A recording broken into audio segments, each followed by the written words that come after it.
नमस्कार। आज हम एक बिल्कुल अलग तरह के कॉन्फिडेंस के बारे में बात करने वाले हैं। एक ऐसा कॉन्फिडेंस जिसके लिए ये जरूरी नहीं कि किसी की आवाज कमरे में सबसे तेज हो। अच्छा, एक सवाल से शुरुआत करते हैं।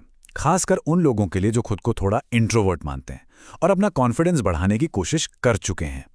कभी ऐसा लगा है कि ये जो कॉन्फिडेंस बढ़ाने की टिप्स मिलती हैं वो किसी काम ही नहीं आती हैं?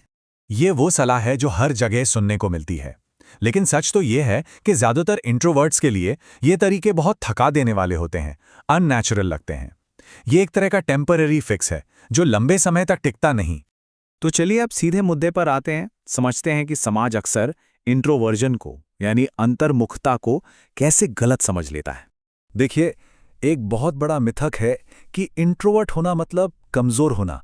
अक्सर ऐसे लोगों को शर्मीला, अजीब या एंटी सोशल मान लिया जाता है। लेकिन असलियत यह है कि ये जो आदतें हैं ना, ये असल में गलत समझी गई ताकतें हैं। इंट्रोवर्ट्स असल में गहरे विचारक होते हैं, बहुत ऑब्जर्वेंट होते हैं और काफी हद तक आत्मनिर्भर भी। इतिहास उठाकर देख लीजिए, या आज का वक्त दुनिया शक्तिशाली और प्रभावशाली लोगों से भरी पड़ी है जो इंट्रोवर्ट थे या हैं। ये इस बात का पक्का सबूत है कि शांत रहने का मतलब ये नहीं है कि कोई दुनिया पर असर नहीं डाल सकता। तो अगर पुराना मॉडल काम ही नहीं करता तो फिर विकल्प क्या है? चलिए एक ऐसे कॉन्सेप्ट को समझते हैं जो खास तौर पर इंट्रोवर्ट्स के लिए ही बना है। इसी को कहते हैं डार्क कॉन्फिडेंस। इसका मतलब ध्यान खींचना नहीं है, बल्कि अपने आप में इतना सिक्योर महसूस करना है कि किसी और के ध्यान की जरूरत ही ना पड़े। और ये कहावत इस मानसिकता को क्या खूब बयां करती है। सच्ची ताकत को ढिंडोरा पीटने की जरूरत नहीं होती। तो अब सवाल ये है कि इस अंदरूनी ताकत को बनाने का कोई प्रैक्टिकल तरीका है? बिल्कुल है, और इसका जवाब स्पिल ओवर इफेक्ट नाम के कॉन्सेप्ट में छिपा है। ये एक सच्ची कहानी है जो इस पूरे प्रोसेस को दिखाती है। पहले एक नाकामी, फिर एक स्मार्ट स्ट्रेटेजिक बदलाव और फिर एक छोटी सी फील्ड में मिली कामयाबी, और बस इसी एक कामयाबी ने पूरे कॉन्फिडेंस में एक जबरदस्त बदलाव ला दिया।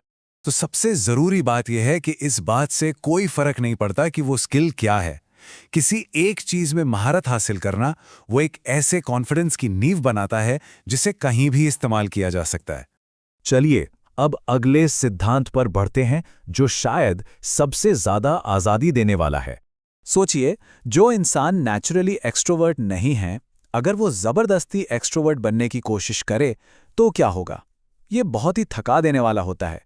सीधा सीधा बर्नआउट का रास्ता है ये, क्योंकि ये किसी के नेचुरल वायरिंग के बिल्कुल खिलाफ है। और सबसे दिलचस्प बात पता है क्या है?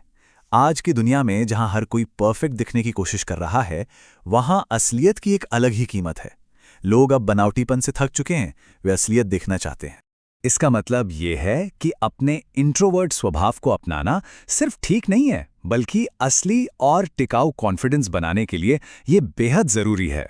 तो चलिए आखिर में उन आदतों को एक नए नजरिए से देखते हैं जिन्हें शायद कमजोरी माना जाता रहा है, और उन्हें उनकी असली ताकत यानी स्ट्रेटेजिक एडवांटेज में बदलते हैं।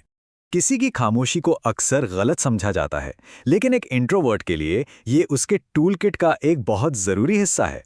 जब बाकी लोग बोल रहे होते हैं, तब एक इंट्रोवर्ट इंसान सुन रहा होता है, चीजों को प्रोसेस कर रहा होता है और वो बातें नोटिस कर रहा होता है जो दूसरों से छूट जाती हैं। बिल्कुल जॉन विक की तरह, जो सही मौके का इंतजार करता है।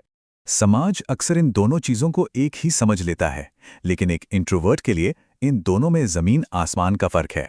अकेले रहना एक तोहफा है। ये वो वक्त होता है जब नई स्किल्स सीखी जा सकती हैं, नए आइडियाज पर काम किया जा सकता है और दूसरों की वैलिडेशन के शोर से दूर खुद पर इन्वेस्ट किया जा सकता है। तो बात सीधी सी है, अपने इंट्रोवर्जन को ठीक करने की कोई ज़रूरत नहीं है। ये तो असल में एक ज़बरदस्त पावर का सोर्स है, बस इसे समझने और इस्तेमाल करने की देर है। तो आखिर में सवाल यही रह जाता है, ये जो खामोशी है, ये खाली नहीं होती। इस खामोशी में आखिर क्या मिलेगा?